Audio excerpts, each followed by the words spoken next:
Hei, og velkommen til deg som nå skal ta i bruk læringsstien om kilder og kildebruk. Mitt navn er Stine Grønvold, og jeg er prorektor utdanning ved Høgskolen i Innlandet. Hvert år tar Høgskolen imot nye studenter, og det er vi veldig glade for og stolte av. Gjennom din innsats i det akademiske fellesskapet, og at du deltar i den akademiske diskusjonen, så bidrar du til økt kunnskap og til å bringe samfunnet vårt videre. Nå skal vi til kildene, og da skal vi til biblioteket og snakke om akademiske byggeklosser. Velkommen inn! Når vi skal finne ut mer om et tema, så bruker vi både egne undersøkelser, men vi bruker kilder. Vi finner ut hva andre har skrevet om temaet. Og kildene. Gjennom å bruke ulike kilder. Så øker vi både kompetansen på området, vi finner mer ut, lærer mer, men samtidig så utvikler vi våre egne tanker omkring hva vi tenker om det utvalgte temaet. Og ved å bruke kilder på den måten, så inngår vi på en måte en diskusjon med fagfeltet, eller det vi kaller en dialogisk diskurs. Jeg skal komme litt mer inn på dette gjennom å snakke om byggeklosser. Akademiske byggeklosser. Da litt nærmere om hva jeg mener når vi snakker om bøker, artikler, kilder som akademiske byggeklosser.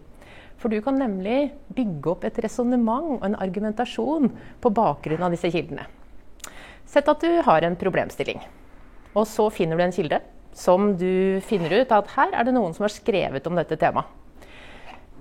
Du begynner med den, og kanskje har du lyst til i oppgaven din, eller det du skal skrive, i å vise at du har litt sånn oversikt over ulike teoritradisjoner eller perspektiver som er viktig på akkurat dette fagfeltet.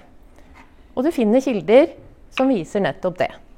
Kanskje er det flere som inngår i samme fagtradisjon, og som snakker litt om de samme tingene.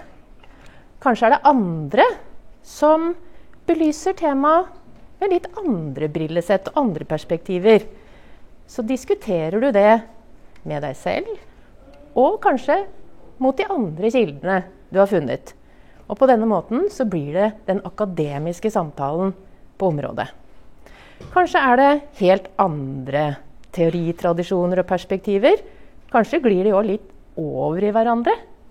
Men du bygger ved å peke på ulike kilder i resonemanget ditt. Så kan det være at du vil se på hva man mener om dette på andre deler av verden, eller med helt andre briller. Kanskje er det noe helt nytt man har funnet ut i senere tid. Og på den måten så kan du til slutt få en ganske god oversikt.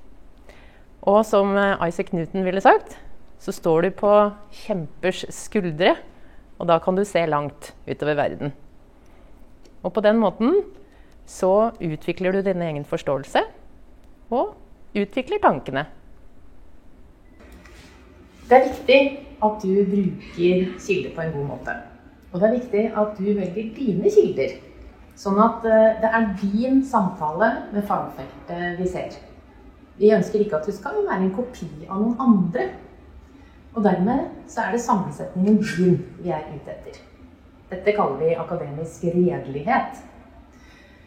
En annen ting som er viktig, som du vil lære mer om, er hvordan man skal bruke kildehenvisninger og referanseteknikk.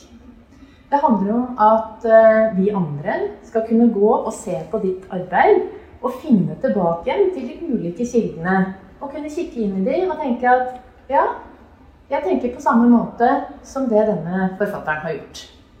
Og jeg kan også undre meg og lure og lære mer av det. Og det tredje punktet som jeg tenker å dra fram er at vi ønsker at du skal ha et kritisk blikk på kildene dine. Kildekritikk.